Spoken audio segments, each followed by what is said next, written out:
Hey, what's up everyone? My name is Weez. In this video, we're going to be watching and talking about Assassin's Creed. What makes this easier is I edit Assassin's Creed games into TV shows, so each game is its own season. And we are on season 1 right now. We're talking about the story and the history and the characters. And we have done episode 1, 2, 3, and 4, and so now we're going to be getting into 5 and then 6, which is the last one for Assassin's Creed 1. So let's get right into it.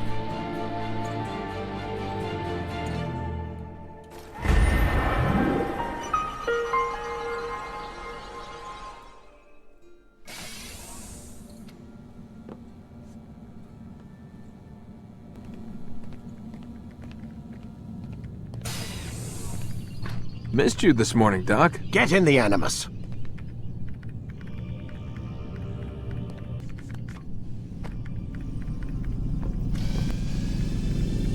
You can tell Vidic is not happy for reasons we'll learn about. Altair, I trust you're well rested? Ready for your remaining trials? I am, but I'd speak with you first. I have questions. Ask then. I'll do my best to answer. The merchant king of Damas murdered the nobles who ruled his city. Majd in Jerusalem used fear to force his people into submission. I suspect William meant to murder Richard and hold Akka with his troops. These men were meant to aid their leaders. Instead, they chose to betray them. What I do not understand is why. Is the answer not obvious? The Templars desire control. Each man, as you've noted, wanted to claim their cities in the Templar name, that the Templars themselves might rule the Holy Land and eventually beyond. But they cannot succeed in their mission. Why is that? Their plans depend upon the Templar treasure, the Peace of Eden. But we hold it now, and they cannot hope to achieve their goals without it. So here, I believe this is the first time we actually get to see the Peace of Eden, right? He's holding the apple. It's also visually, you can see it's completely different from the one that Ezio gets from Rodrigo. I think it's also, I think they actually changed the way it looks anyway, because I believe the one that Ezio finds at the end of Revelation here at Masyaf is actually, it's the same one that is being held currently by Al-Mualim, but it doesn't look the same. And that's because I think they changed, basically they changed the texture of it to make it seem, they basically changed the texture of it from the first game to the fourth game. But I believe I'm almost certain it's the same one. What is this treasure? It is temptation. It's just a piece of silver. Look at it. What am I supposed to see? This piece of silver cast out Adam and Eve. It turned staves into snakes, parted and closed the Red Sea. Eris used it to start the Trojan War, and with it a poor carpenter turned water into wine. It seems rather plain for all the power you claim it has. How does it work? He who holds it commands the hearts and minds of whoever looks upon it, whoever tastes of it, as they say. Then Gagne's men? An experiment. Herbs used to simulate its effects, to be ready for when they held it. Talel supplied them. Tamir equipped them. They were preparing for something. But what? We also have to recognize in this moment that Al-Mualim is showing Altair the apple, and it's completely unaffecting him, because Altair has genes of the Isu, right? So he's not, he also, not just that, but he also has a strong will and mind, and so he's not controlled by the apple. And in this moment, Al-Mualim is probably trying really hard to hide his frustration, because he's probably wondering, like, why Altair is just looking at it and being like, I don't get it, it's just a piece of silver. It's probably pretty frustrating when you you have something that can control minds, and you show it to someone to control their mind, and they just kind of look at you like, what is that? You know? War. And the others, the men who ruled the cities, they meant to gather up their people, make them like Gagne's men. The perfect citizens. The perfect soldiers. A perfect world. Robert de Sable must never have this back. So long as he and his brothers live, they will try. Then they must be destroyed. Which is what I've had you doing. There are 2 more Templars who require your attention. One in Akka, known as Sibrand. One in Damas, called Jubair. Visit with the Bureau leaders. They'll instruct you further. As you wish. Be quick about it. No doubt Robert de Sable is made nervous by our continued success. His remaining followers will do their best to expose you. They know you come, the man in the white hood. They'll be looking for you. They won't find me. I'm but a blade in a crowd.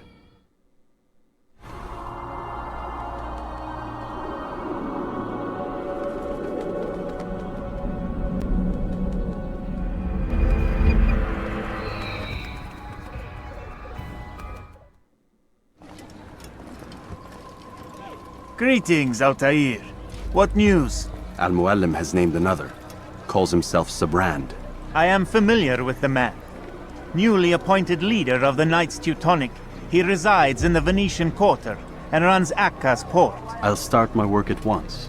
Here are the places where you should focus your search. On the docks east of here, among the ships and their crews. At the chapel to the northeast, near the cross overlooking the port. And to the north, in front of St. John's Gate. This is most helpful. My thanks for the guidance. Altair, Yes, Rafik. I owe you an apology. For what? For doubting your dedication to our cause. No, it was I who erred. I believed myself above the creed. You owe me nothing. As you wish, my friend.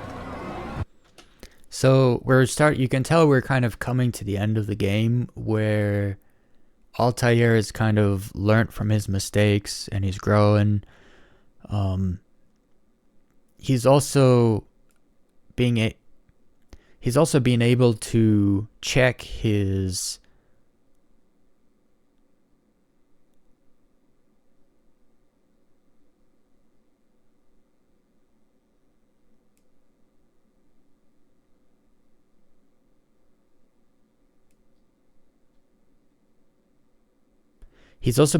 keep his arrogance and his ego in check.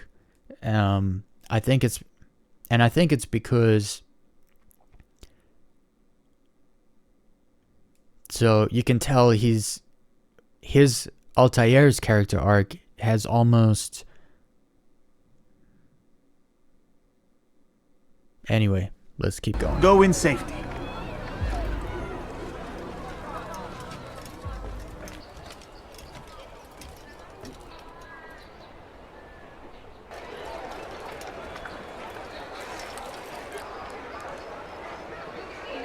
It's getting worse.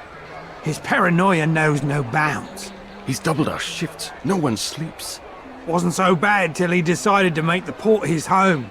He's planning something at sea. That's why he came here. Planning what? What's the meaning of this? The 2 of you off in a corner, whispering, plotting? Nothing of the sort. We were only... Only what?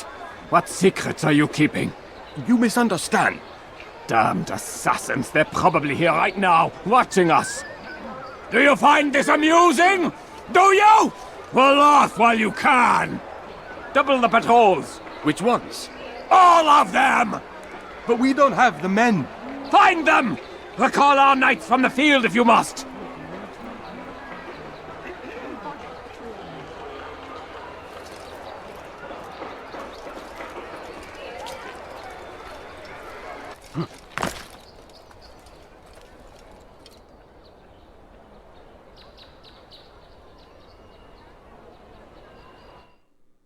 You tell him I said no.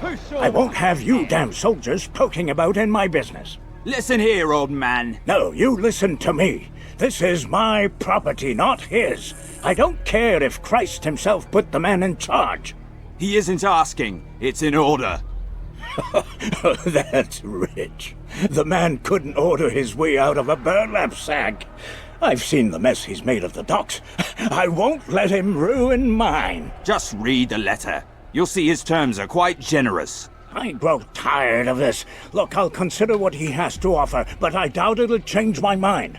Now go on, get out of here.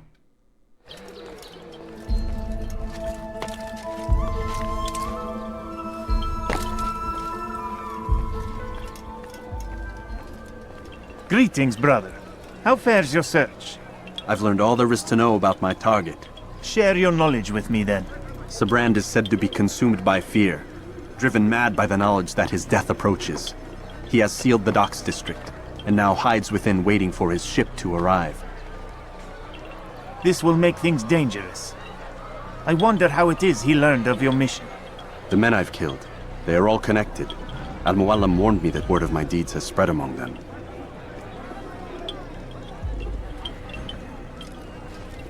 Be on your guard, Altair. Of course, Rafiq.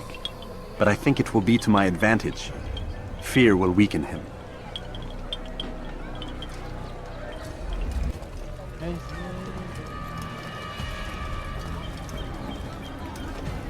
You are mistaken, Master Sibrand. I would never propose violence against any man, and most... So again, just like in with a lot of the other targets, the writers do a really good job at villainizing them right before you go to kill them, because before this, you don't actually know a whole lot about this guy.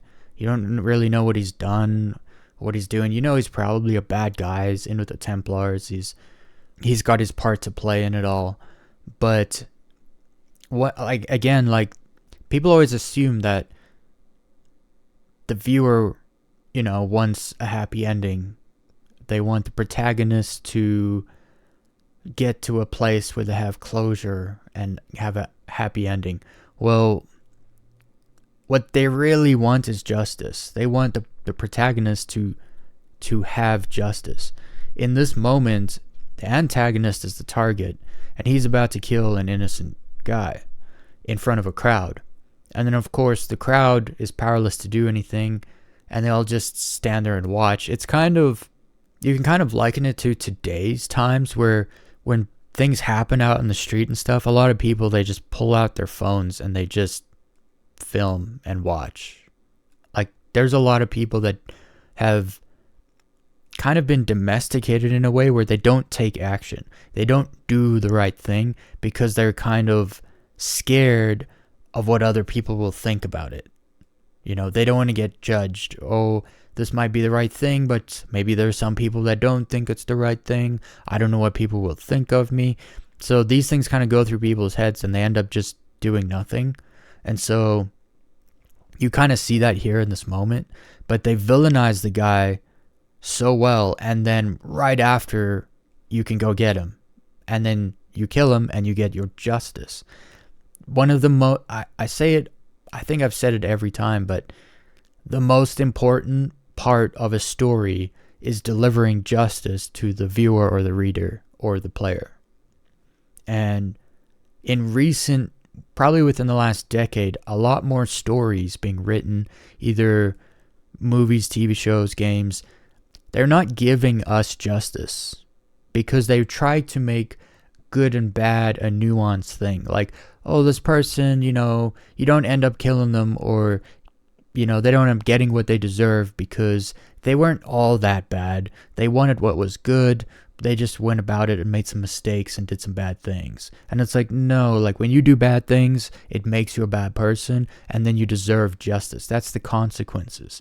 And that goes back to the saying in the creed, nothing is true, everything is permitted. You can do whatever you want. Everything is permitted, but you have to understand the consequences that come with doing something. If you go, you know, assassinate a prominent individual, you're either going to be killed right away or you're going to be caught and jailed for the rest of your life. Those, you can go do it, but as long as you understand there's consequences to everything. It's almost like the assassins bring consequences to the Templars. That's almost their role in society. Because the Templars seem to be evil, and they want what's good, but all they do is bad to achieve what they claim to be good. But they never seem to actually get any justice, right? They get away with it. When they do something bad for good purposes, they always just get away with the bad stuff. Whereas in reality, if there's a really bad guy and, the police aren't doing anything about it and you just go kill him, well, now you're going to get done up for murder, right? But the bad guy's gone. So it's almost like assassins, like the Assassin's Creed are almost they're obviously taking matters into their own hands, but they're taking the hit for the community or the society to get rid of these bad guys who are doing bad things. The end goal is actually kind of irrelevant. If you say you want something good, but you do bad things to get to that something good, that makes you a bad person. So it's vice versa, where the assassins are killing people, which is bad, but they're killing people that are doing bad. So it's justice. And they do that really well in the writing and throughout the Assassin's Creed story. Certainly not against you. So you say, and yet no one here will vouch for you. What am I to make of this? I live a simple life, my lord, as do all men of the cloth. It is not for us to call attention to ourselves. Perhaps. Or perhaps they do not know you because you are not a man of God, but an assassin! Never! You wear the same robes. If they cover themselves as we do, it is only to instill uncertainty and fear. You must not give in. Are you calling me a coward? Challenging my authority? Are you perhaps hoping to turn my own knights against me? No. I don't understand why you're doing this to me. I've done nothing wrong. I don't recall accusing you of any wrongdoing, which makes your outburst rather odd. Is it the presence of guilt that compels a confession? But I confess nothing. Ah, defiant to the very end. What do you mean? William and Garnier were too confident, and they paid for this with their lives. I won't make the same mistake. If you truly are a man of God, then surely the Creator will provide for you! Let him stay my hand! You've gone mad! Will none of you come forward to stop this? He is clearly poisoned by his own fear, compelled to see enemies where none exist. It seems the people share my concern. What I do for Acre!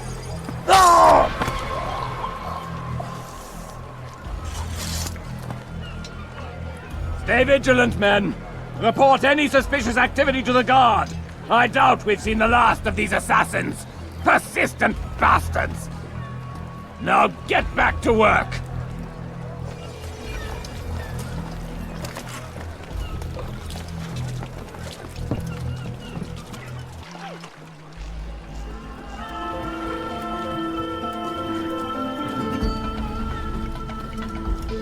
You've no reason to be here.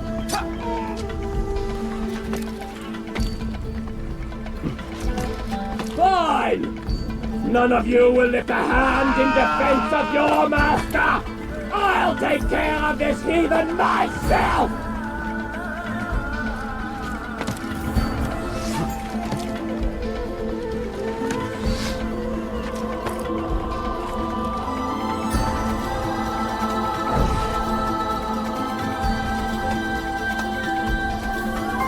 Fine! None... Please, don't do this. You are afraid. Of course I am afraid. But you'll be safe now, held in the arms of your god.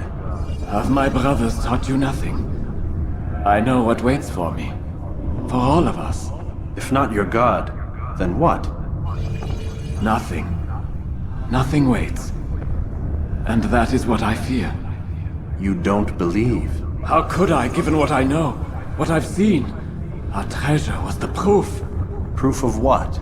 That this life is all we have.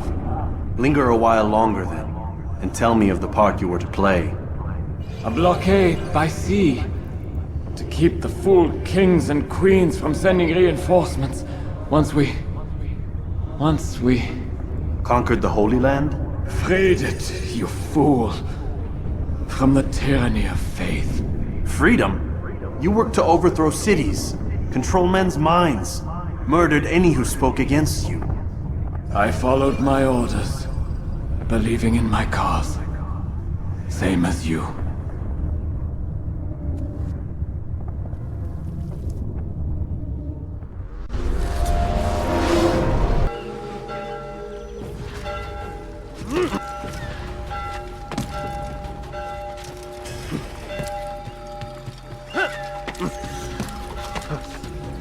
Your life ends now! Hunt you down! Where is he? There! He's the kill the Away! You think you can lose me?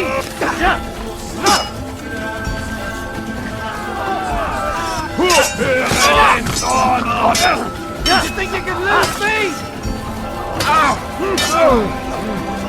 Yes, rival! Oh, I'm synagogue!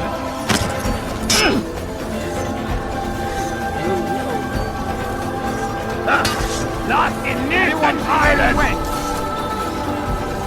There, come in! Don't let him get away!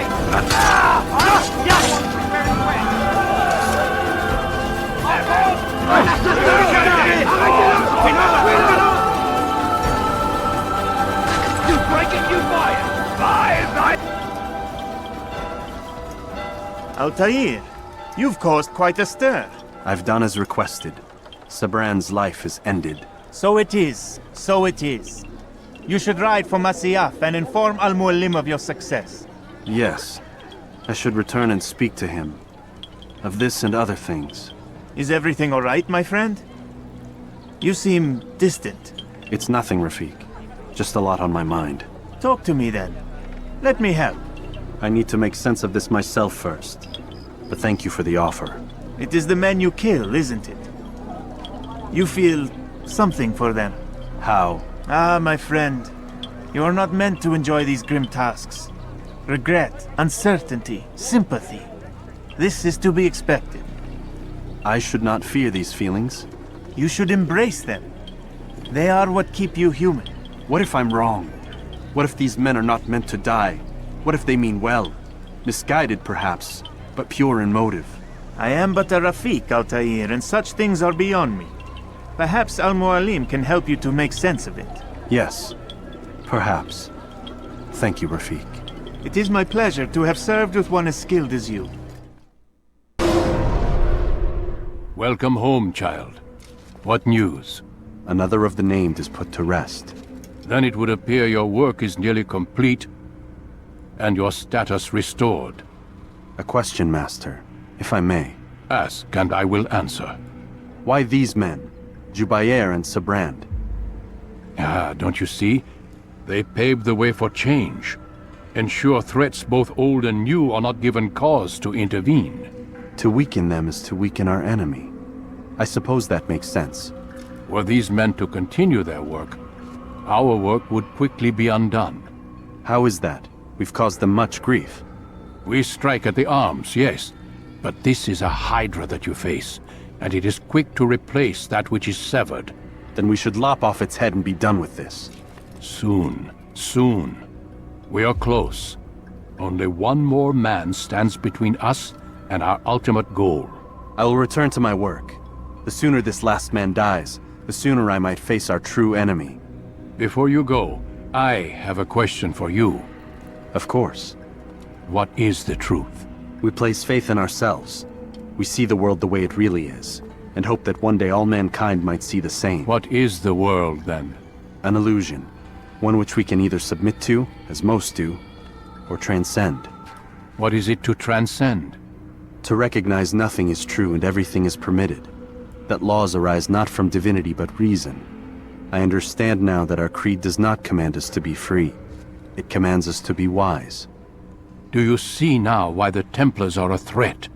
Whereas we would dispel the illusion, they would use it to rule. Yes, to reshape the world in an image more pleasing to them. That is why I sent you to steal their treasure. That is why I keep it locked away. And that is why you kill them. So long as even one survives, so too does their desire to create a new world order. Take your equipment. Seek out this last man. With his death, Robert de Sable will at last be vulnerable. So, it's hard to not talk about what he mentioned there about, you know, the Templars trying to create a new world order, because currently, I mean, sure, it's the story, the history is real, but the story woven into it is fiction. But even today, there are groups of powerful elites who are trying to use technology to change or reshape the world. It's hard for me to talk about this without necessarily getting political or a little even esoteric, but it doesn't change, right? So you could even look at the Assassin's Creed story, the war between the Assassins and the Templars, as a metaphor for just how the world works.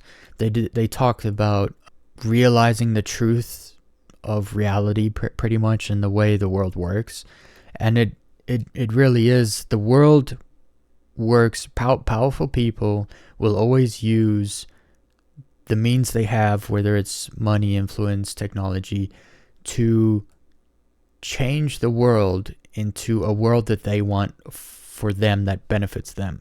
And so it's kind of interesting how you can, you know, draw the lines between our current day society and reality that we live every day and the fictional part of the Assassin's Creed story. It really, you could probably make an argument that it's not fictional.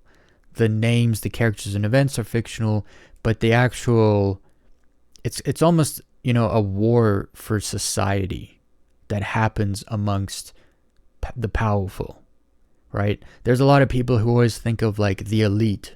Oh, the elite, the billionaires, the top politicians, the presidents, the premiers, the organizers, all these people, they see them as the elite. But a lot of the time, what doesn't get spoken about, especially with people who are not part of the elite, they rarely talk about the different elite factions, right? There's different factions of elite individuals who have different visions for the world, who are actually competing against each other. And this is not something that actually gets talked about much, because a lot of people don't see how most people are busy living their lives. They're not looking into like what elite is trying to do what. I mean, without naming names, there's billionaires who use technology to change certain industries that then favor them and allow them to make more money, right? If you have someone who is a computer industry elite who then uses computer technology to change the way people receive and understand information, you don't necessarily have to control media companies. You can just control which media companies people see, for instance. So there's a lot of manipulation that happens, but then there are other elites who believe that people should be able to see all information. And so they do things using technology that allows people to see all the media, right? And so you have these two, you could say, warring factions of elites who have different visions for the future of the planet, and they're all trying to shape the world into their vision of the future. It's actually I could talk for hours and hours about that, but I think I've said enough about it. It will be done. Safety and peace upon you, Altair.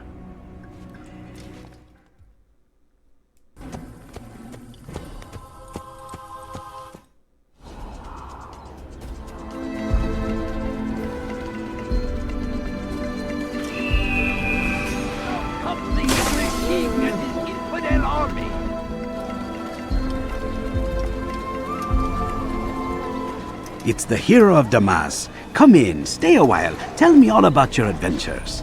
I'm afraid I don't have the time. I see. Too important for me now. It's not that. No, of course not. How may I serve you then? Al-Muallim has asked I take the life of the one they call Jubair. Ah, Salahadin's chief scholar. Strange choice of target in my opinion. But who are we to question the Master's will? I'm sure he has his reasons. Then you're familiar with the man. He's been quite busy these past few days, organizing the scholars and sending them into the streets to preach. What do they speak of? Light and fire, cleansing sins, apocalyptic nonsense if you ask me. All this talk of paths and a new world. What about this new world?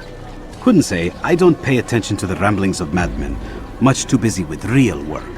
Very well. I'll walk among the people, see what I can learn. Where would you suggest I search? South of here, you'll find an academy and a guard tower. They're both good places to search. There's also a hospital to the east you might want to visit. I'll begin at once. So eager. You've certainly changed, and for the better, I might add.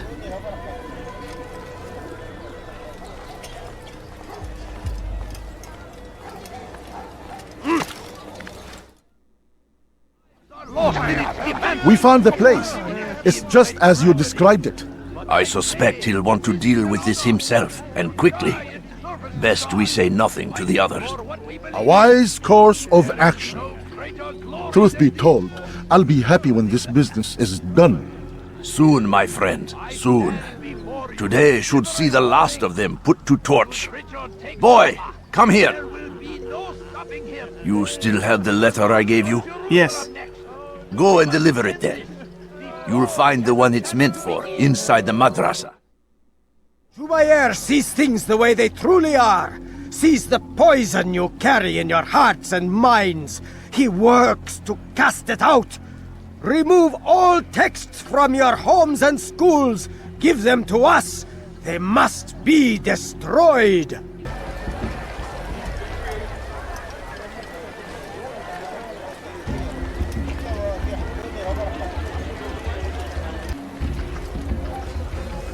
You will pay for fighting. Not end well.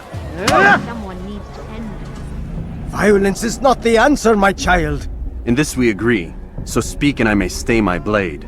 What is it your master intends? Why destroy all this knowledge? We lay the stones to build a road upon which soon all men will travel. It leads to a better tomorrow. That is not what I see. Then you are blind. The words upon these parchments, they are poison.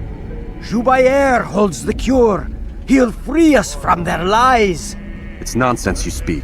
You've lost your mind. No, not lost, but found. I see the world for what it truly is. He has shown me so much. I am illuminated. A fanatic is all you are, and dangerous for it. Do what you must. It changes nothing. We are not afraid. You should be.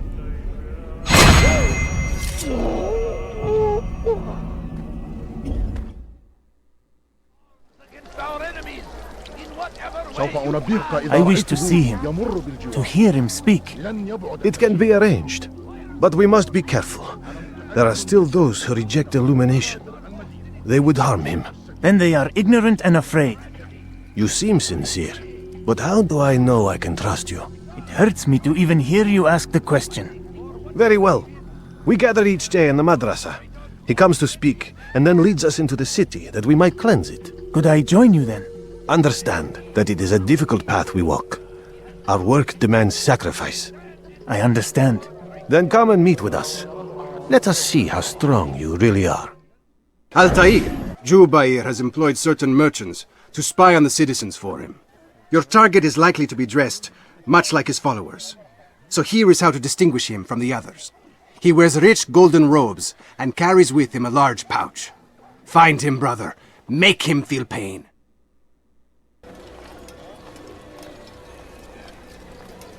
What news, Altair? I've learned much about my enemy. Share what you know then. Jubair has become obsessed with purging the city of its knowledge. A most terrible crime. Now I see why Al-Mualim wants you to remove him. He's using the city scholars to assist him. They go out into the streets, harassing the people and collecting all their written works. I fear he intends to destroy them all. He must be stopped. That's why I'm here. He's to hold a meeting soon, at the Madrasa Al-Qallasa. It's where I'll go. It's where I'll take his life.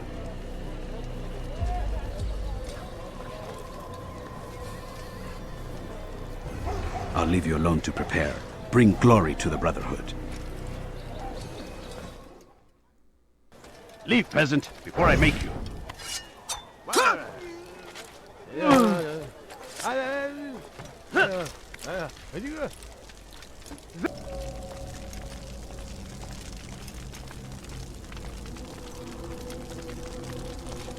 Every single text in this city must be destroyed.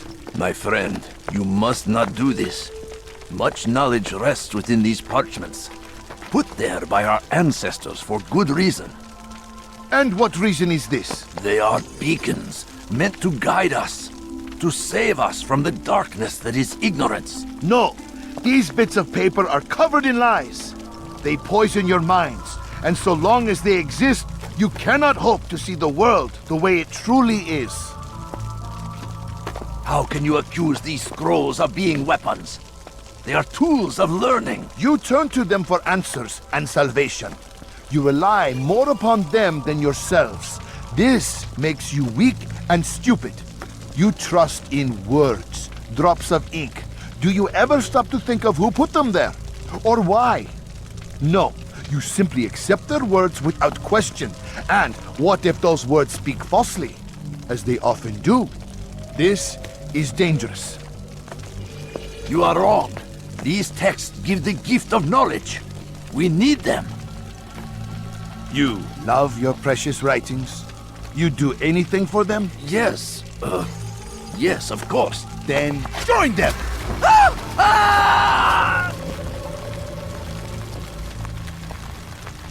Any man who speaks as he is just as much a threat. Do any else among you wish to challenge me? Good. Your orders are simple enough. Go out into the city, collect any remaining writings and add them to the piles in the streets. When you're done, we'll send a cart to collect them, that they may be destroyed. So once again, the writers have villainized the target right before you go after him. He's not just burning books, which would be enough to go after him. He then throws a guy who's trying to persuade him not to. He throws the guy on the burning books. So the guy, he essentially burns an innocent person alive, and then again receives no justice from the people around watching because they're all terrified of him. So once again, they villainize him, but they don't just villainize him. They show him getting away with it. When someone does something bad, it's enough to want justice, but then when they get away with it, it's infuriating.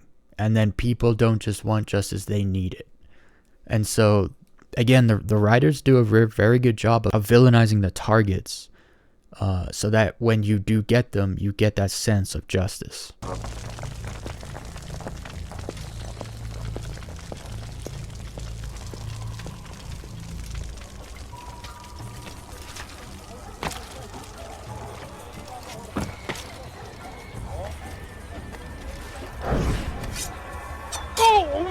So there was also something I should probably mention before it gets to that part.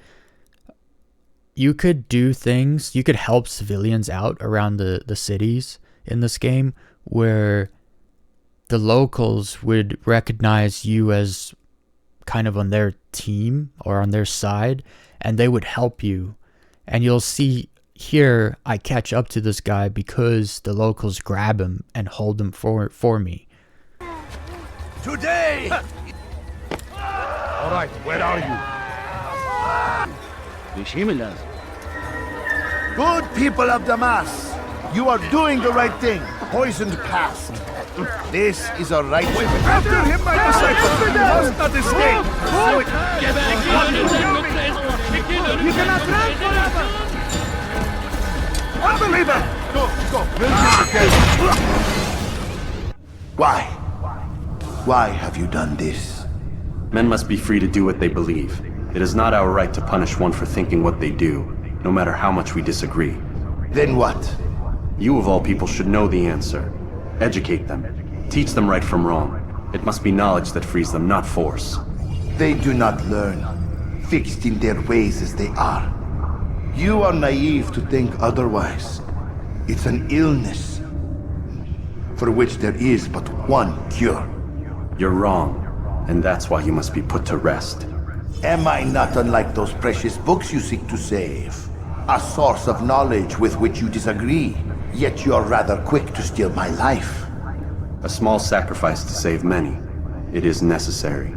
Is it not ancient scrolls that inspire the Crusaders? That fill Salah ad-Din and his men with a sense of righteous fury?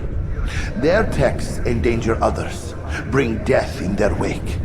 I too was making a small sacrifice. It matters little now. Your deed is done, and so am I. So something you will notice throughout your life is that people who want to censor you could be spouting off complete nonsense, right? People who want to censor you are just plain fascists. Like, if someone is spouting off nonsense, you debate that person with logic and facts and common sense, and you put their nonsense to rest, right? But that also shows other people. So if someone said something that's nonsense and then a bunch of people heard that and a part of those people believed it, when you censor the person that said the thing that was nonsense, you still have a group of people that still believe the nonsense, who will then go underground to then talk about it because they don't want to get censored. And then more and more people believe nonsense. So the best thing is to not censor anything, but to debate it and disprove it with better ideas. If there's an idea and it's not very good, you want to debate that idea with another idea that is better to show people that already believe in that thing that it's the inferior idea. And then people adopt. I mean, it's like, so people used to believe the earth is flat, and it was like you could not question that. For a long period of time on this planet, you could not question that the earth was flat. And then it got out that it looks like the earth could be round, it could be a ball, and then people start kind of latching onto that idea because at some point there was more freedom given to discuss the idea. And so it got proven, and then people saw it, and then the vast majority of people believed that the earth wasn't flat. And then people started questioning if the earth was round and started thinking it could be flat again, based on, I guess, lies that the government and NASA have told. They don't trust those people, and so those people say the earth is round, they question if it's round. And so now you have a bunch of people who believe in flat earth, and a lot of those people, when I first ran into the idea of flat earth, there was this kind of consensus that, oh, you couldn't talk about it because people think you're crazy, and if you talk too much about it or ask the wrong questions, you get silenced, you get censored. And so a lot of this kind of went underground, and people were talking about it and spreading it, and there was not much of a debate about it. But then recently, which I guess created a whole bunch of people, tons of people that think the earth is flat. They still think it's flat because they don't trust the government and NASA and stuff. And they haven't been up in space to look down and see for themselves, so they just think, there's a good chance the earth is flat. We've been lied to. But then I started to see more debates about it. And a lot of the arguments people would make to say the Earth is flat were not being debated because it was a very underground thing, kind of in an echo chamber. And then when I started to see debates, a lot of these arguments that people were making for the Earth being flat were being just completely debunked. Now, we don't know everything, so there's still a lot of questioning and research to do, I'm sure. I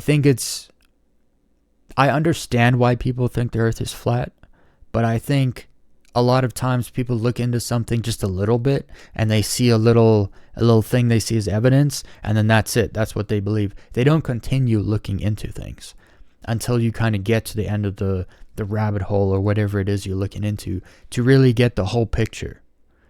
And so it's good to have things be out in the open.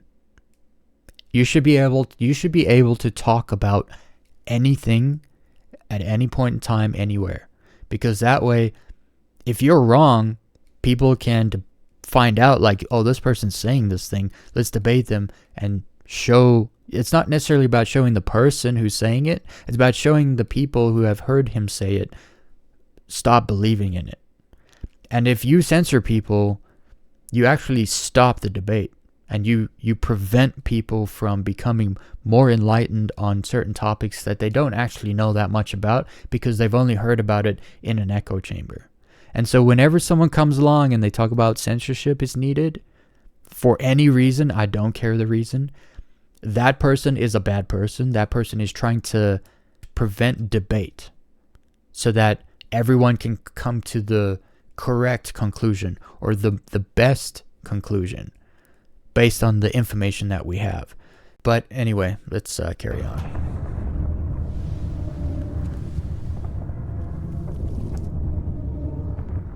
I missed the feather thing. The feather thing was so cool.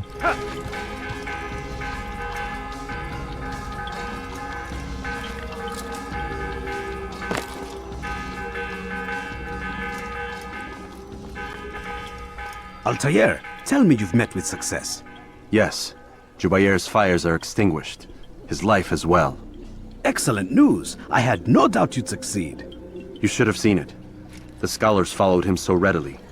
Wasn't just books they fed to fire either, but any man who opposed them. Such ignorance breeds only evil. You've done a good thing this day. As with my other targets, he believed he was doing the right thing, clearing a path to a better future. Of course he would. Such is the landscape of a madman's mind. The things I've seen these past few weeks, it's as if all the land has gone mad. And this is why we fight to end the war, that sanity might return. The people are desperate for direction. It's easy for men like Jubair to prey on this and turn them towards evil. You should go, Altair. Return to Al-Mualim. Tell him what you saw. Let him know the good you've done this day. Safety and peace, Rafiq. Upon you as well.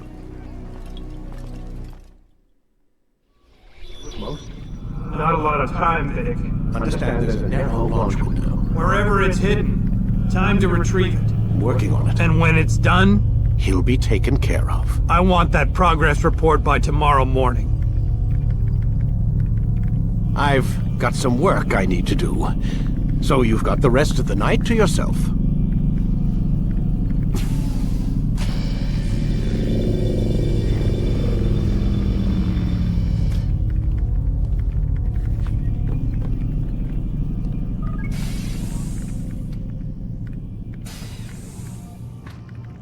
I think there's a problem with the Animus. Nope, it's working fine. I'm pretty sure it just ejected me I'm when pretty sure you should shut up. You ready to finally tell me what's going on? We have to stop them, Desmond. When they access that last memory of yours, they're just getting started. They want to change everything. The way we live, the way we think, the way we are. You've gotten the lecture from Vidic about what's wrong with the world, how we need order and discipline, so they're going to give it to us. Only we don't have a say in the matter. How? The Templar treasure. They think it... Miss Stillman? I'm here. I need you to upload Desmond's files to the database. Got it.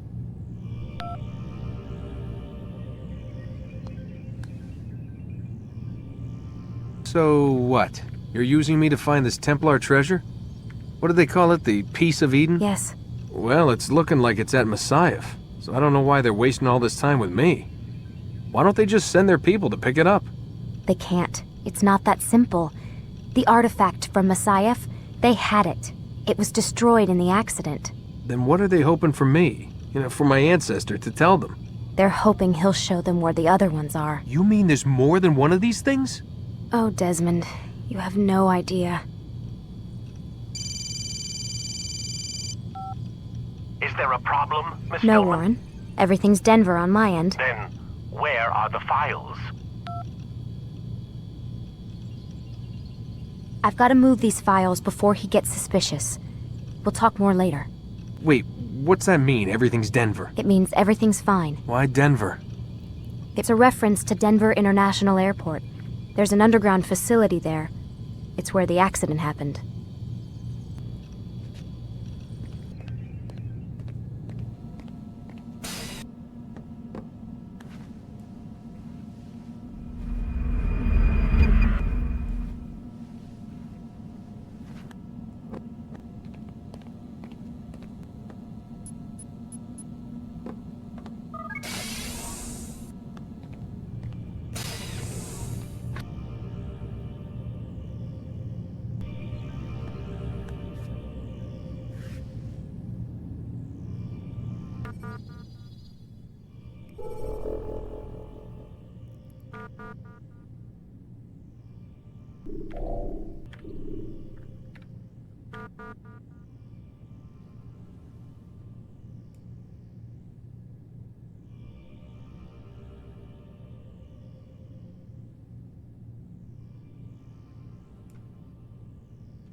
So, the first couple times I played Assassin's Creed 1, I never went snooping at night or between Animus sessions or anything. So I never noticed this was possible, that you could go out there and get on this computer and read Lucy's emails and stuff. And on there's a deleted one. If you remember, in episode 3 or 4, Desmond finds a key card or an access code in the closet in the room that they keep him in, which I assume Lucy left in there for him. And so he went snooping and he finds this email, which is in the deleted folder, I believe, in Lucy's email. And you can see it says, it took me a while before I realized this was a thing, where encoded into this email is capital letters in random places. Because the first one, it's wonder, and then the E in wonder has a capital, and then the second word is capitalized, the third word is capitalized, and then you start realizing, why are there random capitalized letters? But then when you put them all together, it says, we will be there soon. Obviously Lucy just explains to you we need to stop them. But you don't know that she's on the side of the assassins at this point. So this email is confirmation that she's actually in contact with the assassins. And then in the next episode, Lucy does something that shows you 100% she is part of the assassins. I think it's a really cool little thing to put in there. I don't know if it's an Easter egg, probably not an Easter egg. It's just a cool little extra thing if you were to take the time to go snooping, that you would find this, and it kind of gives you insight into what's about to happen in the next phase of the game.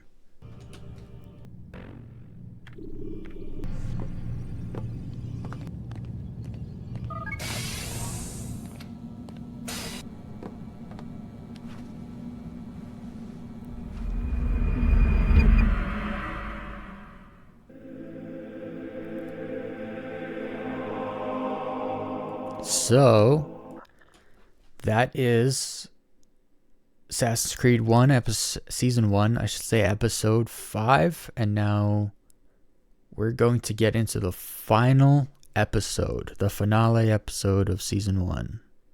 Alright, so here it is, Episode 6.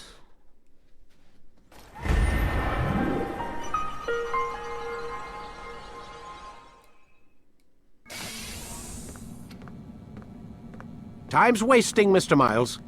Yeah, I'm coming. We're nearly done, you know. And then what? You'll see. Maybe they'll even let you watch when it begins. It's not as terrible as you think. Look, I know you're not gonna let me leave. So why not tell me what's going on? Humor me. I'm not an idiot, Mr. Miles. I think you've already learned quite a bit. I don't know what you're talking about. Of course not. All right, let me ask you something else then. Yes? Some of the stuff I'm seeing in the Animus, sometimes it seems wrong. Untrue, like the history is off somehow. It doesn't what, Mr. Miles? Match up with what you read on an online encyclopedia? What your high school history teacher taught you? Let me ask you something. Do these supposed experts have access to secret knowledge kept hidden from the rest of us? There are books, letters, documents, all sorts of source material from back then. Some of it seems to contradict what the Animus is showing me. Anyone can write a book, and they can put whatever they want on its pages. Anything. Used to be, we thought the world was flat. Some people still do. Yes, and they publish books about it. Or that the moon landing was a hoax. I believe there's also a book claims the world was created in 7 days. A bestseller, too. Where's this going, Doc? The point, I suppose, is that you shouldn't trust everything you hear, everything you read. What's that your ancestors said? Nothing is true? Everything is permitted. Yes, exactly. It's part of what makes the Animus so spectacular. There's no room for misinterpretation. There's always room. Touché, Mr. Miles. Now that I've answered your question, can we begin? Vidic is one of the best antagonists ever. Really good voice acting and character creation for sure. Come in, my student. We have much to discuss. We are close, Altair. Robert de Sable is now all that stands between us and victory. It is his mouth gives the orders. His hand pays the gold. With him dies the knowledge of the Templar treasure and any threat it might pose. I still don't understand how a simple bit of treasure could cause so much chaos. The piece of Eden is temptation given form. Merely look at what it's done to Robert. Once he tasted of its power, the thing consumed him. He saw not a dangerous weapon to be destroyed, but a tool. One that would help him realize his life's ambition. He dreamed of power then? Yes and no. He dreamed, still dreams, like us, of peace. But this is a man who sought to see the Holy Land consumed by war. No, Altair. How can you not see when you're the one that opened my eyes to this? What do you mean? What do he and his followers want? A world in which all men are united. I do not despise his goal. I share it. But I take issue with the means. Peace is something to be learned, to be understood, to be embraced. He would force it. And rob us of our free will in the process. Strange, to think of him in this way. Never harbor hate for your victims, Altair. Such thoughts are poison, and will cloud your judgment. Could he not be convinced, then, to end his mad quest? I spoke to him in my way, through you. What was each killing if not a message? But he has chosen to ignore us. Then there's only one thing left to do. Jerusalem is where you faced him first. It's where you'll find him now. Let this final offering lend you strength. Go, Altair. It's time to finish this.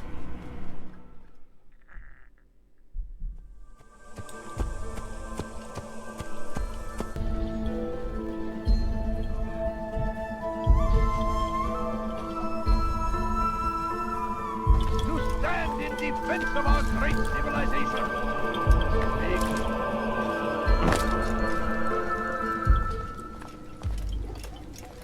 Safety and peace, Altair. Upon you as well, brother. Seems fate has a funny way with things. So it's true then. Robert de Sable is in Jerusalem. I've seen the knights myself. Only misfortune follows that man. If he's here, it's because he intends ill. I won't give him the chance to act. Do not let vengeance cloud your thoughts, brother. We both know no good can come of that. I have not forgotten. You have nothing to fear. I do not seek revenge, but knowledge. Truly you are not the man I once knew. My work has taught me many things, revealed secrets to me. But there are still pieces of this puzzle I do not possess. What do you mean? All the men I've laid to rest have worked together, united by this man. Robert has designs upon the land. This much I know for certain. But how and why, when and where, these things remain out of reach. Crusaders and Saracens working together? They are none of these things, but something else. Templars. The Templars are a part of the Crusader army. Or so they'd like King Richard to believe. No, their only allegiance is to Robert de Sable and some mad idea that they will stop the war. You spin a strange tale. You have no idea, Malik. But tell me where they've been seen. I should be after him before he slips away. 3 places I can say for certain. West of here, near both a guard tower and a hospital. And to the southwest, at the Church of the Holy Sepulchre. See what you can learn. I will do the same. I'll be quick as I can. Stay safe, my friend.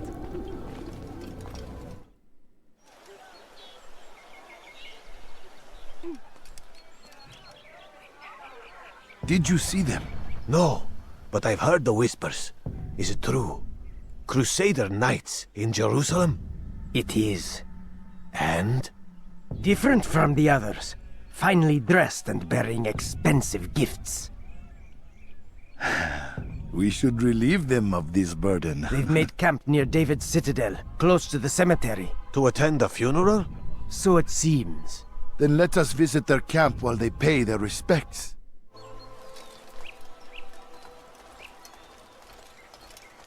Take the map I've given you and see that the guards are placed accordingly. We'll be safe enough during the procession. It's the burial that worries me. Easy for our enemies to hide amongst the crowd. If you're so concerned, why not post your own men? Search the site yourselves. Our presence here has caused enough chaos. I can only imagine how the people would react, seeing Crusader soldiers marching across their holy ground. Then perhaps you should not attend at all. He was our friend and brother, and we will honor him as he passes from this world. You insult me by suggesting otherwise. I'll post the men. I don't want trouble either. Then stop trying to make it, and do as you've been asked. It is to usher in an age of peace between all men. We must be strong, we must be brave, and we must find the courage to face those we once called our enemies and now instead call them friends. The Crusaders come to Jerusalem, bringing with them an opportunity to end the fighting, to stop the war. That we may stand as one, we must not turn them away. Do I look like a merchant? No. So go away!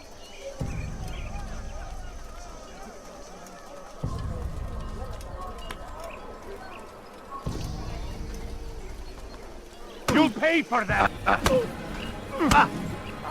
Barbarian. You speak of peace, but your words are hollow. No, I speak the truth. Why would you say other? You're a Templar. So I am. Then you are also a liar and a fraud, just like your master. Where is he? What does he intend? It's peace he seeks, I swear it. And the proof is in his actions. A Christian at a Muslim's funeral. We want an end to all of this. Only because it serves your needs. But this is a noble thing we want. The land will be united beneath our banner. United through force. You'd enslave us all. It is for the best. No, it's not. And so long as my brothers and I breathe, you will not succeed.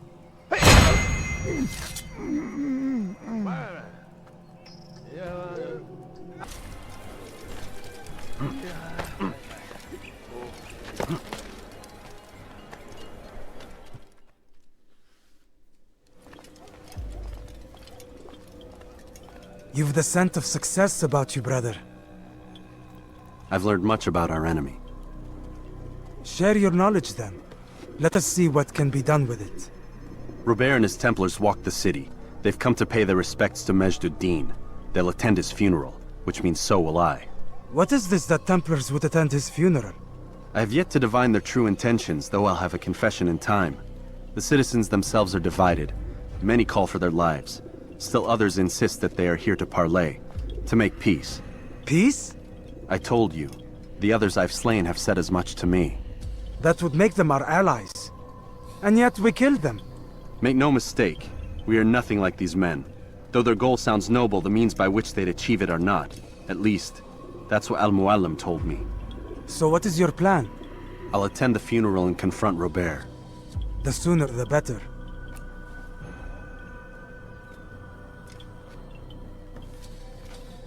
Fortune favor your blade, brother. Malik, before I go, there's something I should say. Be out with it. I've been a fool. Normally I'd make no argument, but what is this? What are you talking about? All this time, I never told you I was sorry. Too damn proud. You lost your arm because of me. Lost Qadar. You had every right to be angry. I do not accept your apology. I understand. No, you don't. I do not accept your apology because you are not the same man who went with me into Solomon's temple. And so you have nothing to apologize for. Malik. Perhaps if I had not been so envious of you, I would not have been so careless myself. I'm just as much to blame. Don't say such things. We are one. As we share the glory of our victories, so too should we share the pain of our defeat. In this way, we grow closer. We grow stronger. Thank you, brother. Rest if you need to, Altair, that you might be ready for what lies ahead. So, this is actually one of my favorite moments in this entire game, because these two, they start out pretty much, I wouldn't say enemies, but they don't like each other. Altair is super egotistical and arrogant, and Malik's just trying to always be like the perfect, he's more of a theologian assassin, you could say, where he knows the rules and you gotta stick to the rules.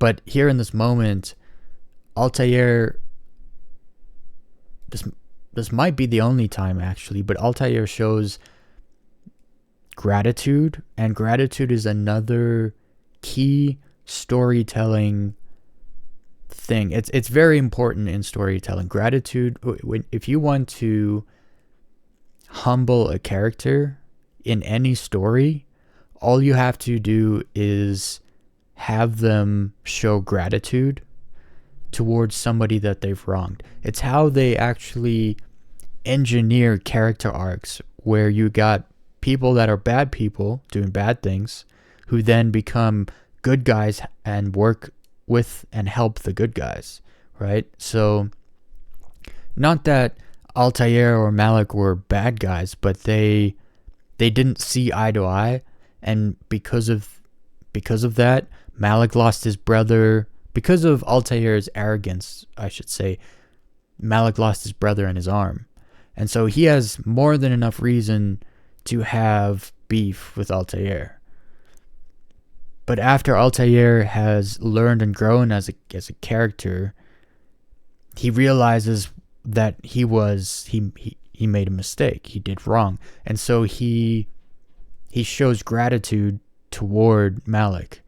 And Malik in return shows gratitude back, saying that he also is partly to blame. And it's a good moment to bring these two characters together because of the way the game ends. So I trust you're here for the funeral. Or for Robert, rather. I've kept my eyes and ears open, but I've nothing to report. Things are quiet here.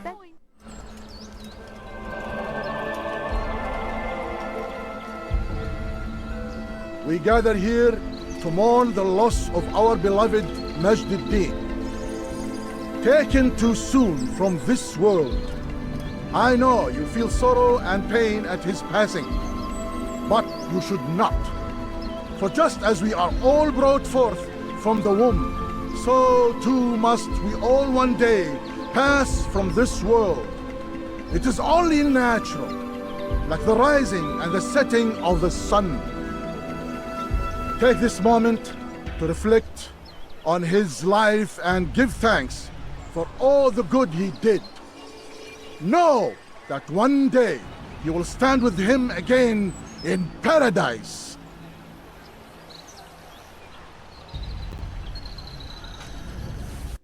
Something that I didn't fully realize is that it's actually completely obvious that that is not Robert.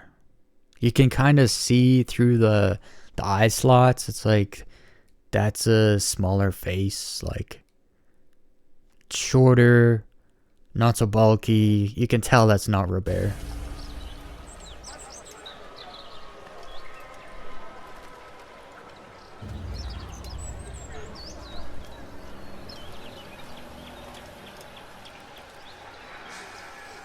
Amen.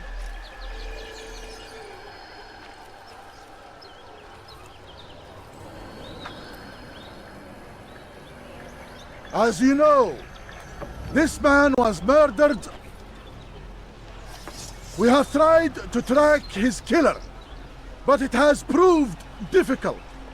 These creatures cling to the shadows and run from any who would face them fairly. But not today, for it seems one stands among us. He mocks us with his presence and must be made to pay. Seize him!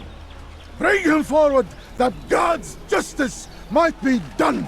Geber kafir! Beni gö...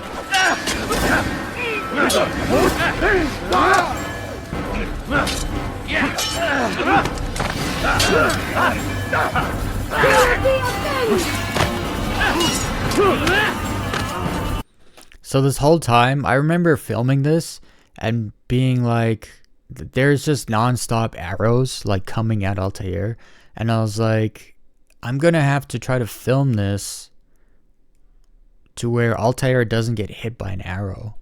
And so I filmed this fight scene many times actually, so that I could get a decent enough recording where, you know, he might get hit a few times, but he's not getting like pierced with arrows, because then it's kind of hard to... One of the things about storytelling is the more believable a story is, the better the story is. If he's getting hit with arrows, but he still like continues to fight and takes them all down, it kind of takes away from the believability of it all. So I had to make sure he was like dodging arrows.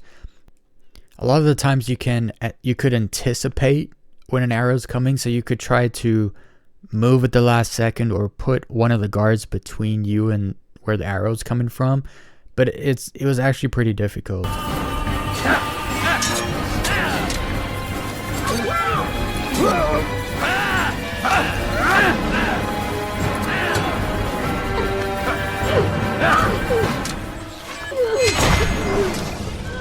I would see your eyes before you die. I sense you expected someone else. What sorcery is this? No sorcery. We knew you'd come. Robert needed to be sure he'd have time to get away. So he flees. We cannot deny your success. You have laid waste to our plans. First the treasure, then our men. Control of the Holy Land slipped away. But then he saw an opportunity to reclaim what has been stolen, to turn your victories to our advantage. Al-Muallim still holds your treasure, and we've routed your army before. Whatever Robert plans, he'll fail again. Ah, but it's not just Templars you'll contend with now. Speak sense. Robert rides for Asa to plead his case that Saracen and Crusader unite against the Assassins. That will never happen. They have no reason to. Had, perhaps. But now you've given them one. 9, in fact. The bodies you've left behind, victims on both sides. You've made the Assassins an enemy in common and ensured the annihilation of your entire order. Well done. Not 9. 8. What do you mean? You were not my target. I will not take your life. You're free to go, but do not follow me. I don't need to. You're already too late. We'll see. So, something that took me a while to realize is that's actually Maria, who ends up being Altair's wife.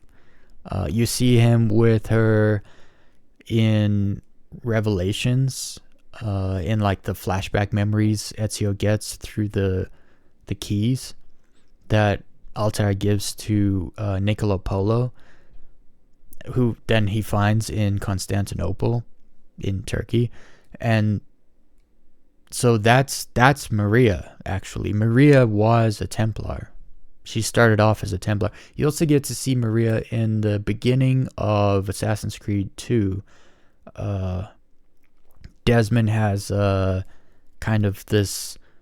He kind of collapses and his mind goes kind of into the Animus without him being in the Animus, where he kind of sees Altair and Maria make their first child, I guess you could say.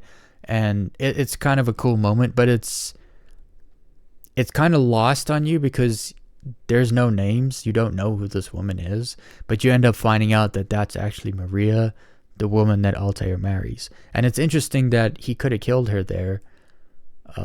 The guys who are out in the streets spouting Templar propaganda, and Altair follows them and beats them and gets information out of them. He kills all of them, but then in this moment he decides to not kill her.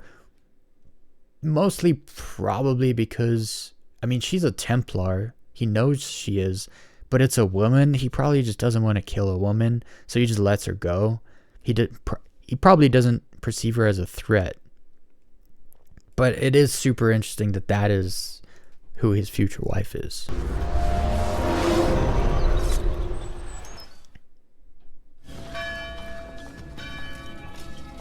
It was a trap. I had heard the funeral turned to chaos. What happened? Robert de Sable was never here. He sent another in his stead. He was expecting me.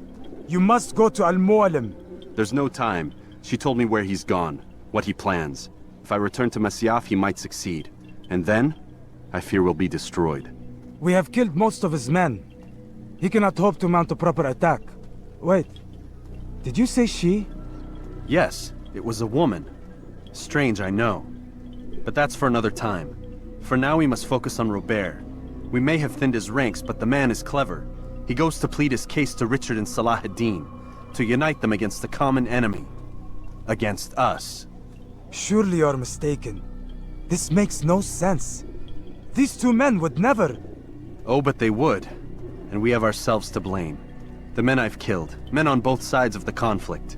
Men important to both leaders. Robert's plan may be ambitious, but it makes sense. And it could work. Look, brother. Things have changed. You must return to Masyaf. We cannot act without our master's permission. It could compromise the Brotherhood.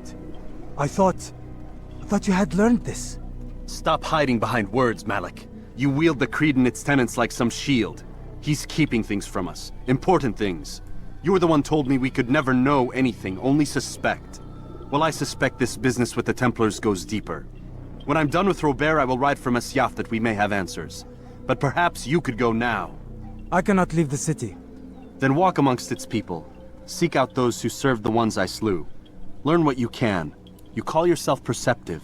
Perhaps you'll see something I could not. I don't know. I must think on this. Do as you must, my friend. But it's time I ride for Arsuf.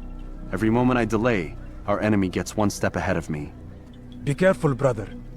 I will be. I promise.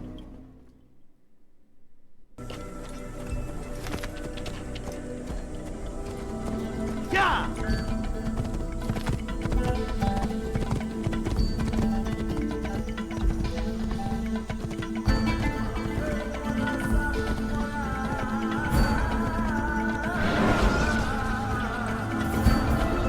So this is also probably my favorite mission in Assassin's Creed 1, because you have to kind of get through the front lines, because this is like the full-on holy war going on right now, and you have to kind of get through the front lines in order to get to Robert, and it's just a great mission. You get to fight a lot.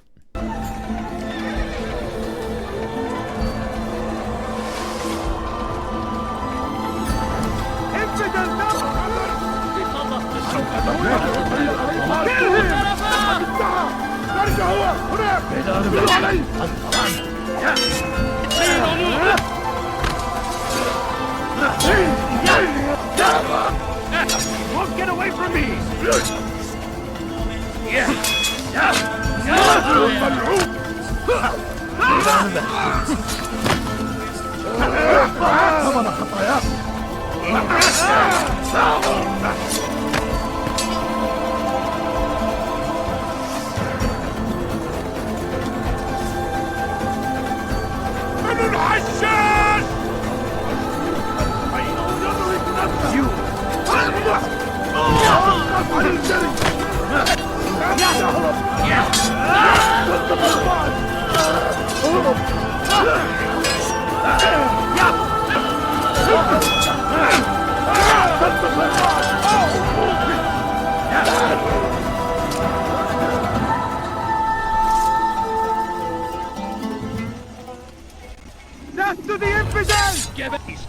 I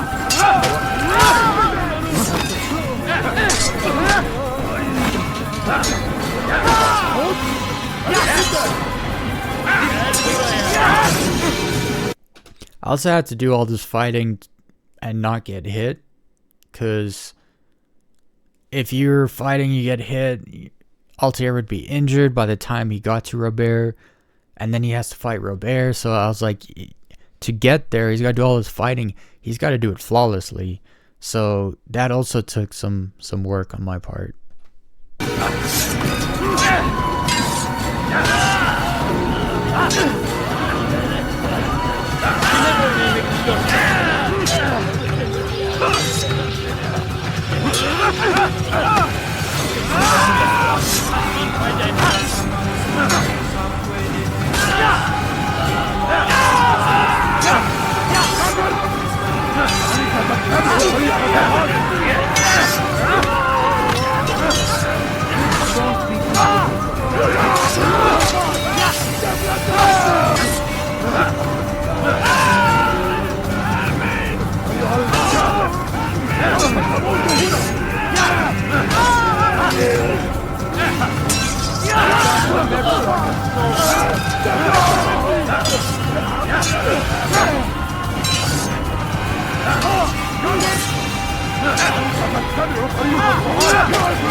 Come no further. Hold a moment.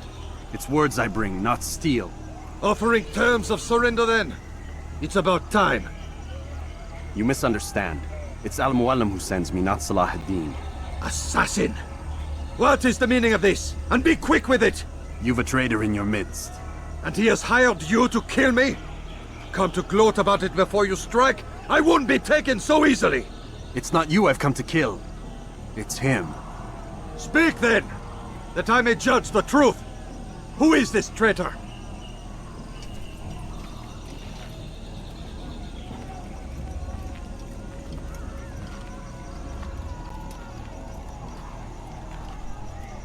Robert de Sable.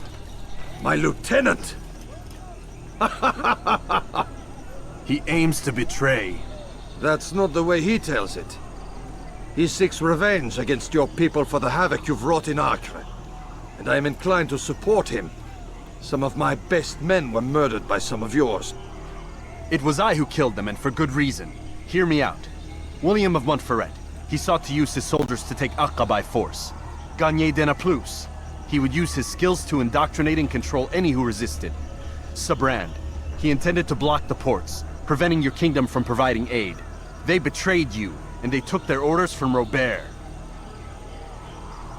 You expect me to believe this outlandish tale? You knew these men, better than I. Are you truly surprised to learn of their ill intentions? Is this true? My liege, it is an assassin that stands before us. These creatures are masters of manipulation. Of course it isn't true. I've no reason to deceive. Oh, but you do. You're afraid of what will happen to your little fortress. Can it withstand the combined might of the Saracen and the Crusader armies? My concern is for the people of the Holy Land. If I must sacrifice myself for there to be peace, so be it. This is a strange place we find ourselves in. Each of you accusing the other. There really is no time for this. I must be off to meet with Saladin and enlist his aid. The longer we delay, the harder this will become. Hold a moment, Robert. Why? What do you intend? Surely you do not believe him? It is a difficult decision, one I cannot make alone. I must leave it in the hands of one wiser than I. Thank you. No, Robert, not you. Then who? The Lord. Let this be decided by combat. Surely God will side with the one whose cause is righteous. If this is what you wish. It is. So be it. To arms, assassin! Tu me fais perdre mon temps.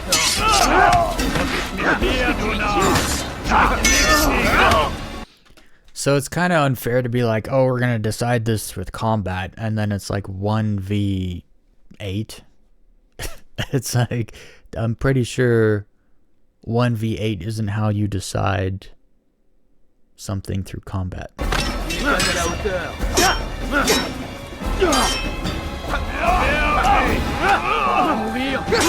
Soit. Tu me fais perdre.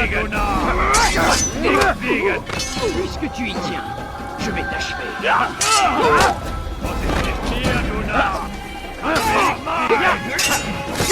C'est ça pur. Non. Tu vas me le payer. Merde.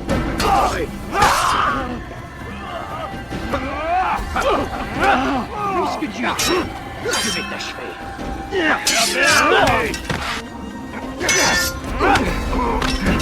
C'est trop facile. Ma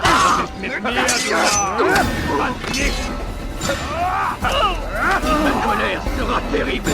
Je vais t'étriper. Tu veux mourir? Soit.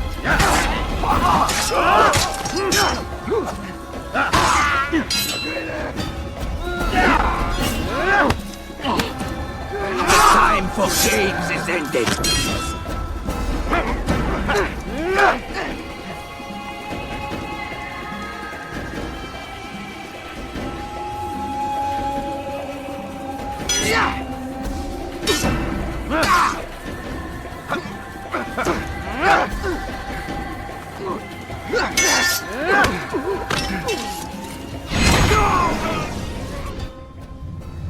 It's done then. Your schemes, like you, are put to rest. You know nothing of schemes. You're but a puppet. He betrayed you, boy. Just as he betrayed me. Speak sense, Templar. Or not at all. 9 men he sent you to kill, yes? The 9 who guarded the treasure's secret. What of it? It wasn't 9 who found the treasure, assassin. Not 9, but 10. A 10th? None may live who carry the secret. Give me his name. Oh, but you know him well. And I doubt very much you'd take his life as willingly as you've taken mine. Who? It is your master, Al-Mualim. But he is not a Templar. Did you never wonder how it is he knew so much? Where to find us, how many we numbered, what we aspired to attain? He is the master of the assassins. Oui, master of lies. You and I just 2 more pawns in his grand game. And now, with my death, only you remain. Do you think he'll let you live, knowing what you do? I've no interest in the treasure. Ah, but he does. The only difference between your master and I is that he did not want to share. No. Ironic, isn't it? That I, your greatest enemy, kept you safe from harm. But now you've taken my life, and in the process, ended your own.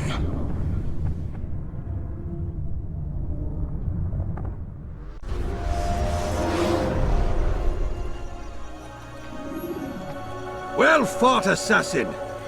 It seems God favors your cause this day. God had nothing to do with it. I was the better fighter. Ah, you may not believe in him, but it seems he believes in you. Before you go, I have a question. Ask it then. Why? Why travel all this way?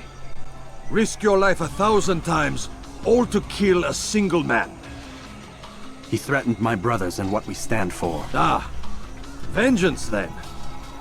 No, not vengeance. Justice, that there might be peace. This is what you fight for? Peace? Do you see the contradiction? Some men cannot be reasoned with. Like that madman, Saladin.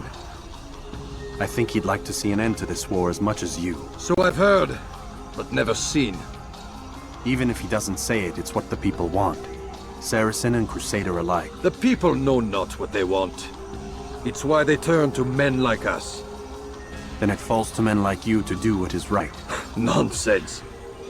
We come into the world kicking and screaming, violent and unstable. It is what we are. We cannot help ourselves. No. We are what we choose to be. You're kind. Always playing with words. I speak the truth. There's no trick to be found here. We'll know soon enough. But I fear you cannot have what you desire this day. Even now, that heathen Saladin cuts through my men and I must attend to them.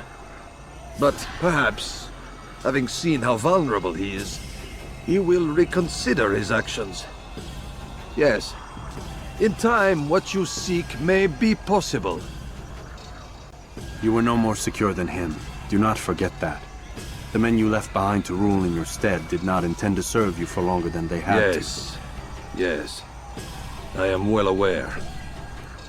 Then I'll take my leave. My master and I have much to discuss. It seems that even he is not without fault. He is only human, as are we all. You as well. Safety and peace be upon you. I said get up, goddammit! Listen! Oh no. Seems your assassin friends found us. What? How'd you do it, Desmond? Hey, look, I don't know what you're talking about, but whatever's going on down there has got nothing to do with me. They're here for you, and I sure as shit didn't invite them. What's the situation down there? We're taking heavy fire. Can you contain it? Or do I need to evacuate the prisoner? Only 5 or 6. We've got them outnumbered. Couple of wounded, but we'll pull through. We'll get it under control. God damn you, Desmond. You couldn't leave well enough alone. I told you I had nothing to do with this. How would I even contact them? Telepathy? Come on. Doesn't matter. They'll be dead soon enough. Here, have a listen. That's been neutralized. Looks like the cavalry won't be coming. Dunno, Doc. We're freaking out a minute ago. Your little research facility not as secure as you thought it was? Worried they'll be back with more? I don't think so, Desmond. What Lucy here is trying to say is that there aren't any assassins left to come for you. We've been very busy this past year, hunting down your little enclaves, your desert communes and whatnot. I'm afraid you're on your own. Rest up, Mr. Miles. Tomorrow, we finish this.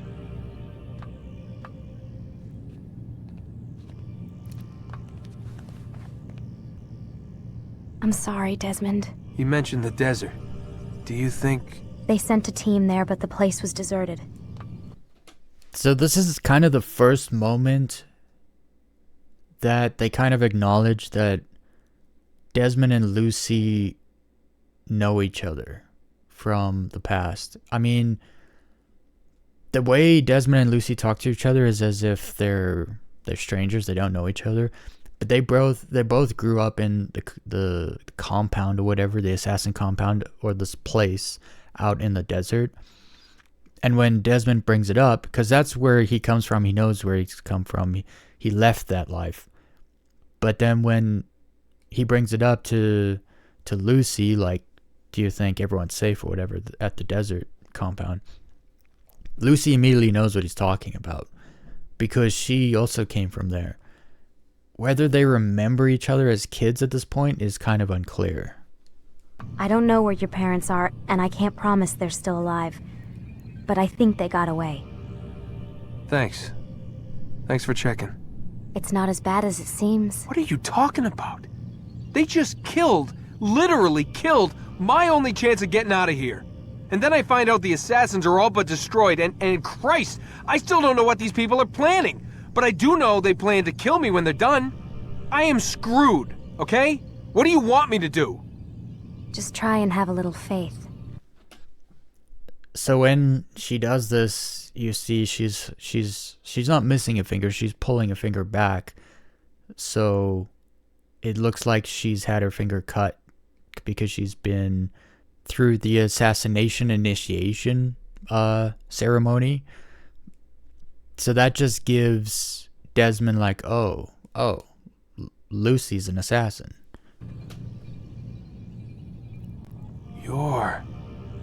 Have faith.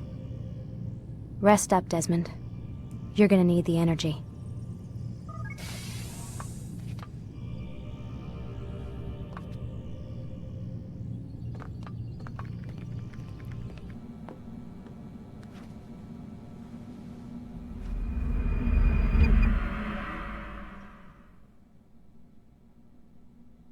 Get up. Even earlier than usual, Doc. I'd like to get this over with as quickly as possible. If you say so. Don't be so glum, Mr. Miles. Today is a historic day. One that will be remembered for years to come. Remembered by some of us, anyway.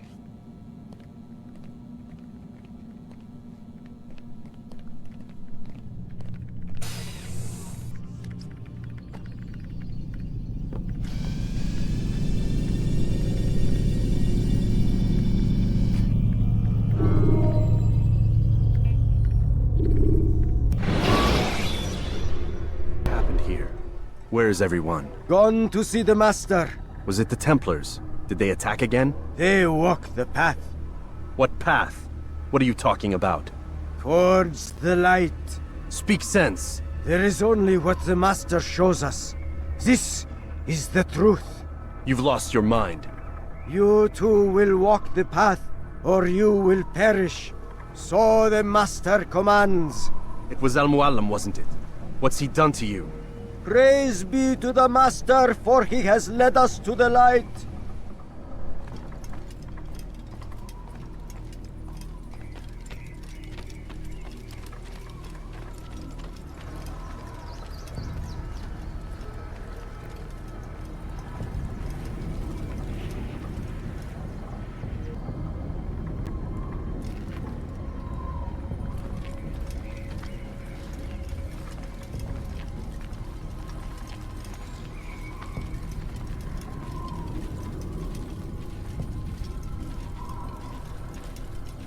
I'll have your head!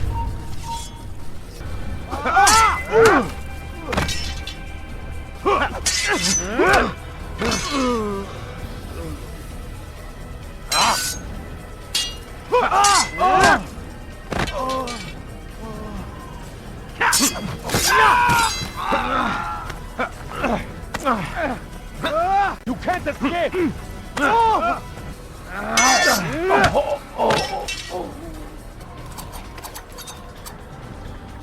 Altair! Up here!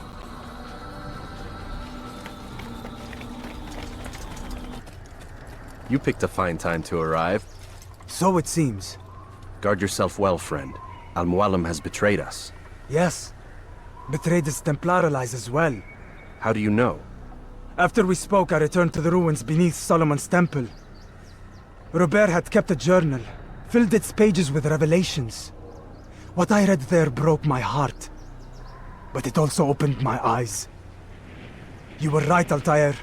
All along our master has used us. We were not meant to save the Holy Land, but deliver it to him. He must be stopped. So, everyone in Masyaf has been bewildered by the apple, if that's what you want to call it. Their minds are being controlled by Al-Mualim.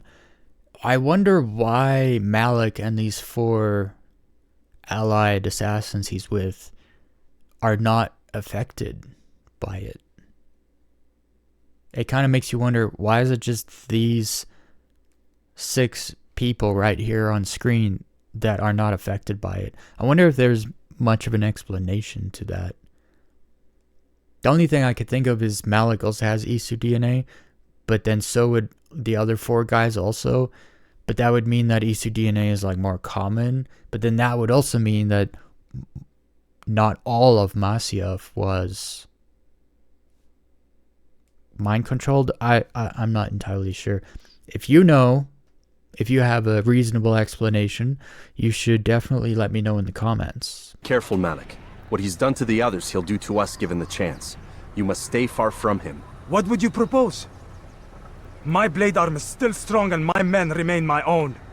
It would be a mistake not to use us. Distract these thralls then. Assault the fortress from behind. If you can draw their attention away from me, I might reach Al-Mualim. I will do as you ask, Dai. The men we face, their minds are not their own. If you can avoid killing them. Yes. Though he has betrayed the tenets of the Creed, it does not mean we must as well. I'll do what I can. It's all I ask. Safety and peace, my friend. Your presence here will deliver us both.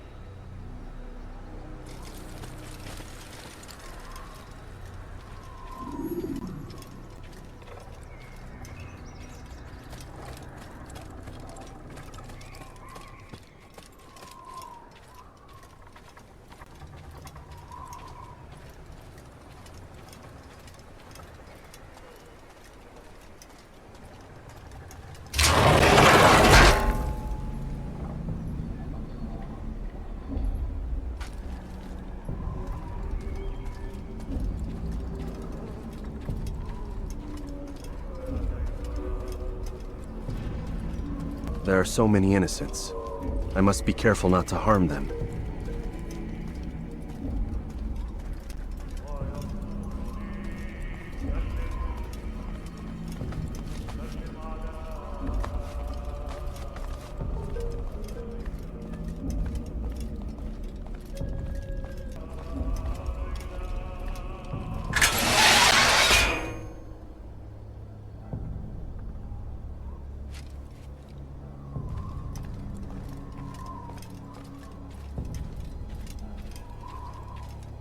No! What's happening?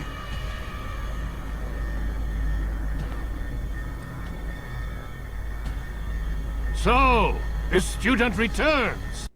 So in this moment, I was wondering again, like, how is it Al-Mualim is controlling Altair with the apple if Altair has a strong mental will and he's got the Isu genes? So, but then I realized he's not controlling Altair's mind. He's physically controlling his body using the power of the apple. Much like you see when at the end of Assassin's Creed 2, where Ezio battles Rodrigo Borgia, and Rodrigo has the staff, which is Isu technology, and Ezio has the apple, which is Isu technology, and they fight using those weapons.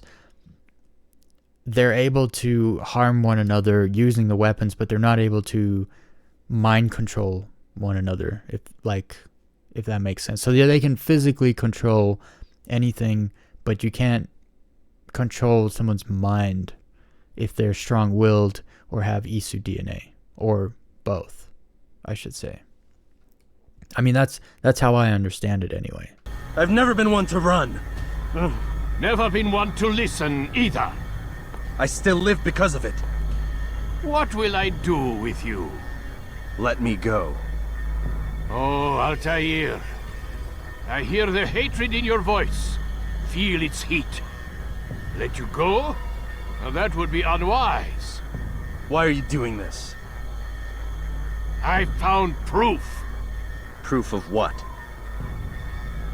That nothing is true. And everything is permitted. Come. Destroy the betrayer. Send him from this world.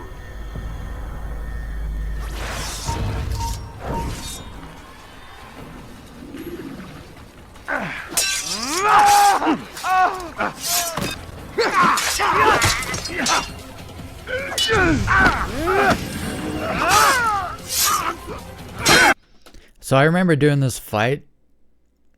I had the idea. I was like, it's gonna take me too long to coordinate it and make it work.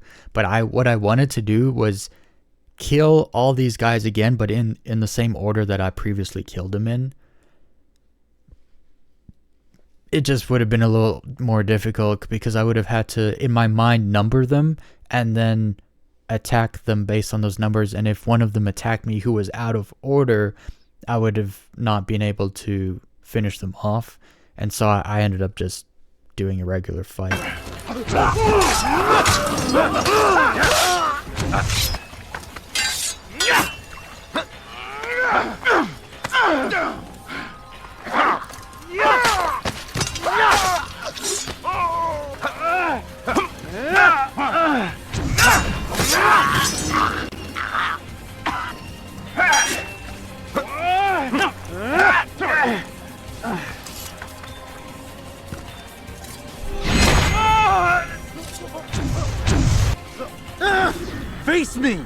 are you afraid?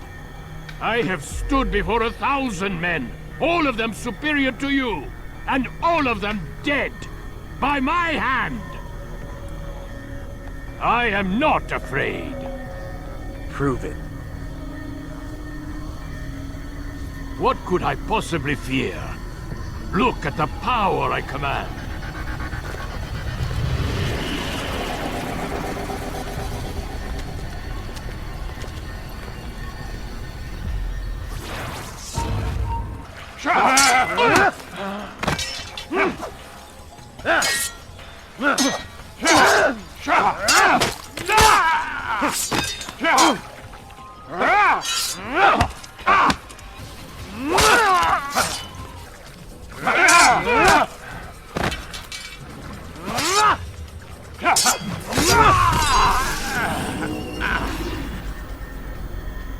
Have you any final words? You lied to me.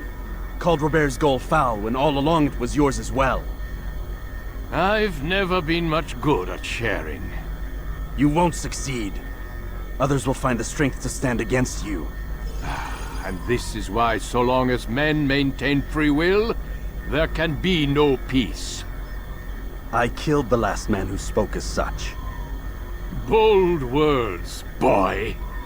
But just words. Then let me go. I'll put words into action. Tell me, Master, why did you not make me like the other assassins? Why allow me to retain my mind? Who you are and what you do are twined too tight together. To rob you of one would have deprived me of the other. And those Templars had to die. But the truth is, I did try. In my study, when I showed you the treasure. But you are not like the others. You saw through the illusion. Illusion? That's all it's ever done. This Templar treasure, this piece of Eden, this word of God. Do you understand now? The Red Sea was never parted. Water never turned to wine. It was not the machinations of Iris that spawned the Trojan War, but this! Illusions! All of them! What you plan is no less an illusion. To force men to follow you against their will. Is it any less real than the phantoms the Saracens and Crusaders follow now? Those craven gods who retreat from this world that men might slaughter one another in their names? They live amongst an illusion already. I'm simply giving them another. One that demands less blood. Least they choose these phantoms. Or do they? Aside from the occasional convert or heretic? It isn't right. Ah, and now logic has left you. In its place, you embrace emotion. I am disappointed. What's to be done, then? You will not follow me, and I cannot compel you. And you refuse to give up this evil scheme. It seems then we are at an impasse. No, we are at an end. I will miss you, Altair. You were my very best student.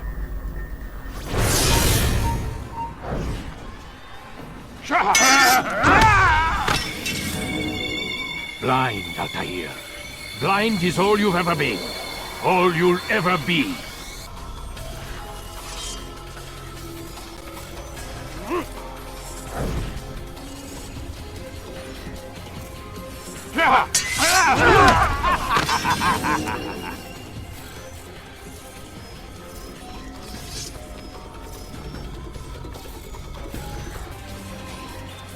My blade cease for me, Muallim. Cut through the darkness.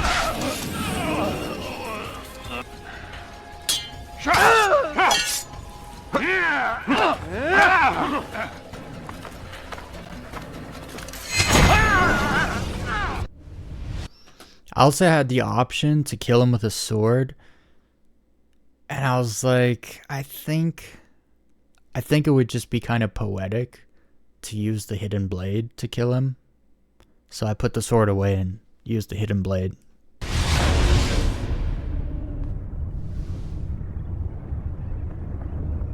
Impossible. The student does not defeat the teacher. الشيء واقع مطلق بل كل ممكن. So it seems. You have won then. Go and claim your prize. You held fire in your... So I believe what Altair just said is actually in the Isu language.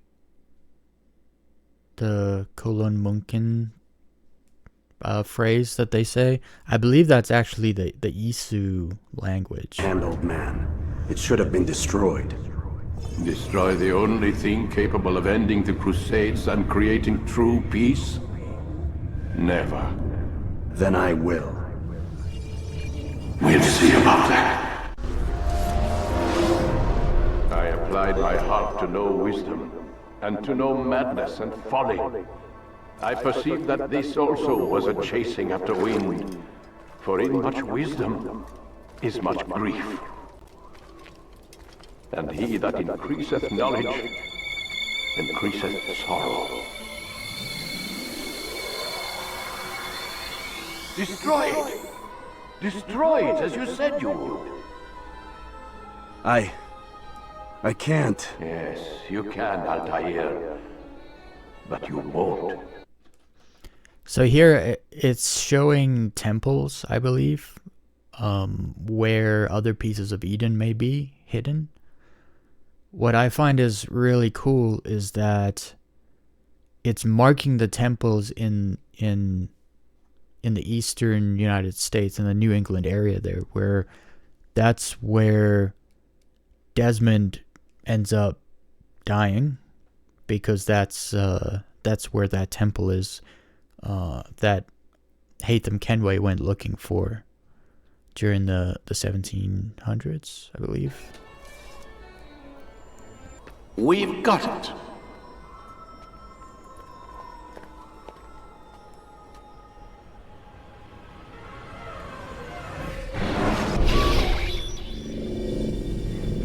What the hell was that? Well? We've got the map. How many? At least half a dozen. We don't need them all. We should assume some amount of decay. I can't imagine they'll all still be functioning. At least 2 appear to reside on land masses that no longer exist. We'll dispatch teams to each site and determine viability.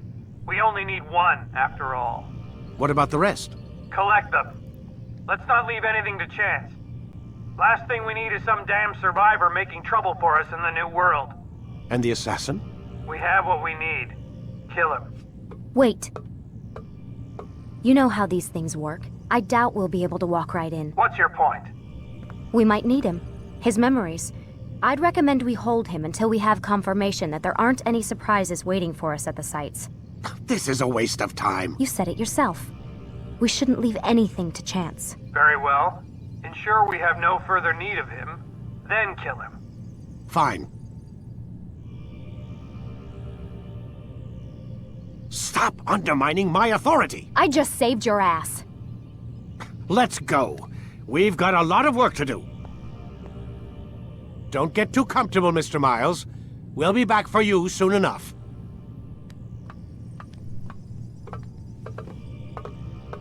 What the hell is that?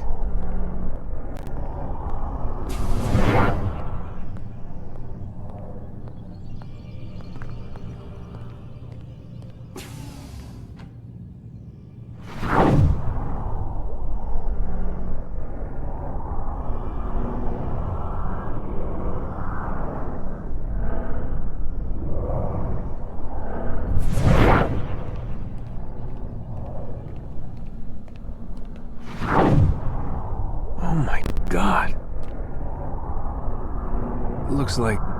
Is that blood? What the hell were they keeping here before me? And what happened to him? Subject 16. What does it mean, I wonder?